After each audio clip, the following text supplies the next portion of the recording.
नमस्कार दोस्तों, जय बद्री विशाल। चार धाम यात्रा का हिंदुओं में बहुत ही महत्व है और हर हिंदू ये चाहता है कि अपने जीवन में एक बार वो चार धाम की यात्रा करे। और चार धाम जो है देवभूमि उत्तराखंड में स्थित है और ये पूरा देवभूमि उत्तराखंड इसलिए देवभूमि कहा जाता है उत्तराखंड को क्योंकि चारों धाम यहाँ है। तो आज की इस वीडियो में मैं आपको बताने वाला हूँ कि बद्रीनाथ धाम की यात्रा आप कैसे शुरू करें और किस मौसम में जाएं और वहाँ पे किन किन बातों का ख्याल रखें और आपके शहर से वहाँ जाने के लिए क्या रूट हैं। तो बने रहिए वीडियो में और इस वीडियो को पूरा देखिए ताकि आपको पूरा जानकारी मिल सके। मई के महीने में बद्रीनाथ के लिए पर्यटन की शुरुआत हो जाती है और सूर्य देव के दर्शन होते रहने से मौसम अपेक्षाकृत खुशनुमा रहता है। बद्रीनाथ मंदिर के कपाट भी आमतौर पर मई महीने में ही खुलते हैं और इस बार बद्रीनाथ के जो कपाट हैं वो 8 मई 2022 को खुलेंगे। और मई के महीने में बर्फ़बारी वैसे नहीं होती है लेकिन ज़मीन पर बर्फ़बारी देखने को आसानी से मिल जाती है। वहीं जून के महीने में मौसम गर्म होने के कारण साथ ही बर्फ़ पिघलने लगती है।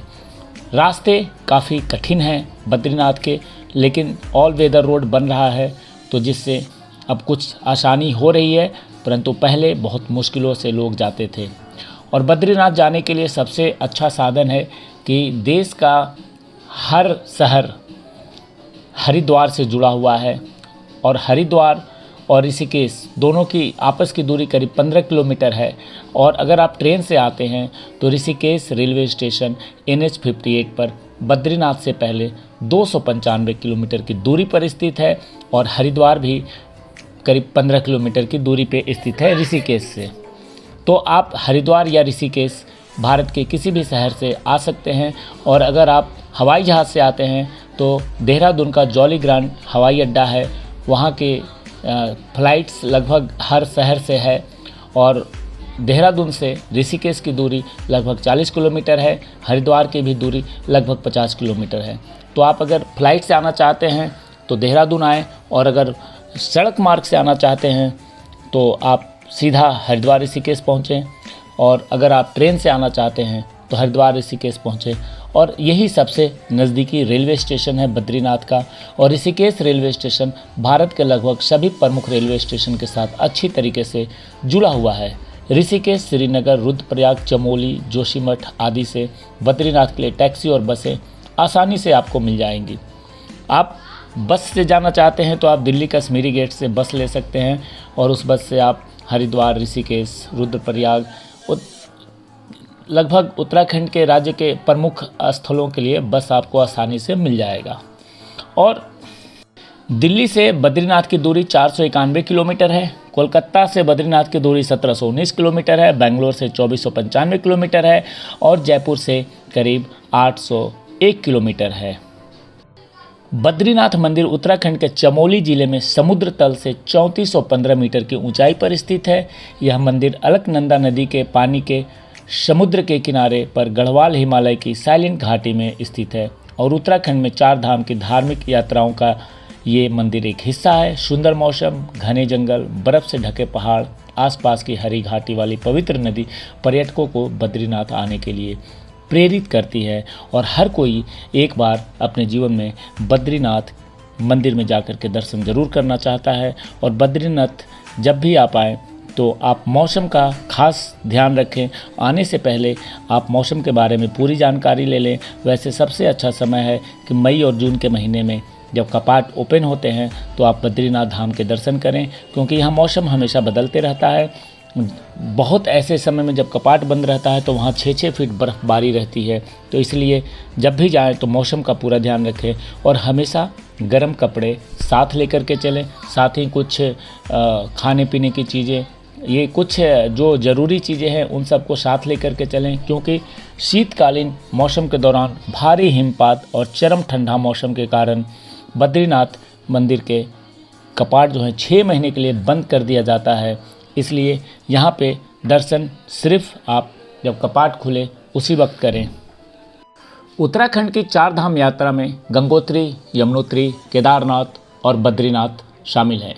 ये सभी धाम उत्तराखंड राज्य में स्थित है, जबकि बड़ी 4 धाम यात्रा में बद्रीनाथ, द्वारका, पुरी, रामेश्वरम धाम शामिल है। बात करें बद्रीनाथ धाम की तो इसके बारे में बताया जाता है कि इस धाम का निर्माण 8वीं शताब्दी में आदि गुरु शंकराचार्य ने कराया था। पौराणिक कथाओं के अनुसार जब ऋषि भागीरथ की तपस्या के फलस्वरूप स्वर्ग की नदी माँ गंगा का पृथ्वी पर अवतरण होना था तो उनका वेग बहुत अधिक था और इस वेग से पृथ्वी तहस नहस हो सकती थी। इसे कम करने के लिए भगवान शिव ने गंगा को अपनी जटाओं में स्थान दिया, लेकिन तब भी इसका वेग अधिक था। इस पर गंगा 12 अलग अलग धाराओं में विभाजित हुई और इन नदियों को अलग अलग नाम दिए गए। अलकनंदा भी इन्हीं में से एक नदी है जिसके तट पर बद्रीनाथ धाम स्थित है। फिर पृथ्वी गोमुख से गंगा का उद्गम हुआ। इस बार 2022 में बद्रीनाथ धाम के कपाट खोलने की तिथि 8 मई की घोषित हो गई है और जब भी आप बद्रीनाथ धाम की यात्रा का प्लान करें तो सारी बुकिंग्स पहले से कर लें, क्योंकि इन वक्त पे काफ़ी भीड़ हो जाती है श्रद्धालुओं को, जिसके कारण से आपको ज़्यादा पैसे देने पड़ सकते हैं, हर चीज़ महंगा हो जाता है। तो इसलिए सबसे अच्छा है कि बद्रीनाथ धाम की यात्रा या केदारनाथ धाम की यात्रा करें तो अपनी सारी होटल्स बुकिंग, गाड़ी बुकिंग सब आप पहले से कर लें।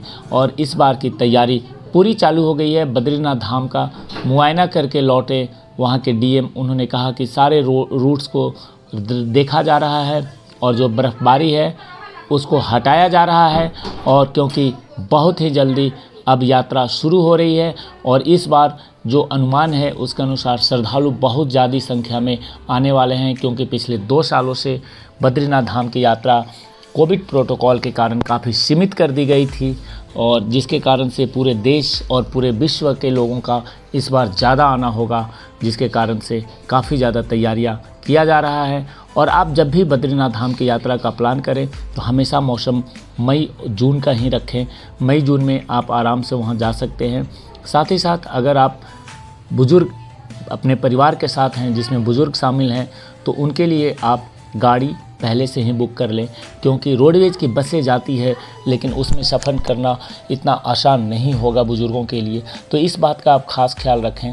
और अगर आप यंग हैं, सिर्फ दोस्तों के साथ जा रहे हैं, तब तो आप कैसे भी जा सकते हैं, परंतु अगर आपके साथ में परिवार के लोग हैं, माता पिता हैं, तो उनके लिए पहले से बुकिंग करवा लें।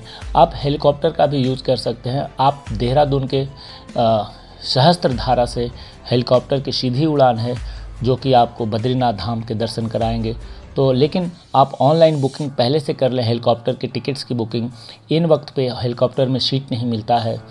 तो जब भी प्लान करें तो पूरी जानकारी के साथ और पूरा रूट प्लान करके कहाँ रहना है, कहाँ रुकना है, और गर्म कपड़े हमेशा साथ रखें, क्योंकि जब आप निचले मैदानी इलाके से आते हैं तो यहाँ गर्मी होती है, लेकिन जैसे जैसे हम मंदिर के पास पहुँचते हैं वैसे वैसे ठंड काफ़ी ज़्यादा होने लगती है। तो आप सब चीज़ों का ध्यान रखते हुए ही अपनी यात्रा पर आरंभ करें और बद्रीनाथ जाएं। अगर आप आगे जाना चाहते हैं तो कुछ ही दूरी पर माना गाँव है और माना गाँव भारत का अंतिम गाँव है, तो आप वहाँ भी जा कर के पर्यटक के लिहाज से देख सकते हैं, क्योंकि वहाँ के बाद फिर चाइना बॉर्डर स्टार्ट हो जाता है।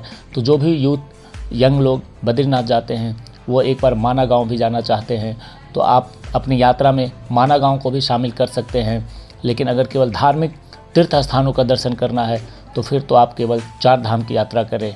लेकिन अगर आप यूथ हैं और आप पर्यटन के लिहाज से जाना चाह रहे हैं, दर्शन भी हो जाए और पर्यटक भी बन जाए, तो उसके लिए आप माना गाँव को भी अपने रूट प्लान में शामिल करें। माना गाँव बिल्कुल ही बहुत ही अच्छा एक जगह है और भारत का अंतिम गाँव है।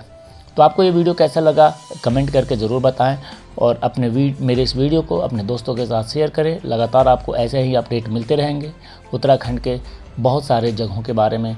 तब तक के लिए जय बद्री विशाल, जय बद्री विशाल।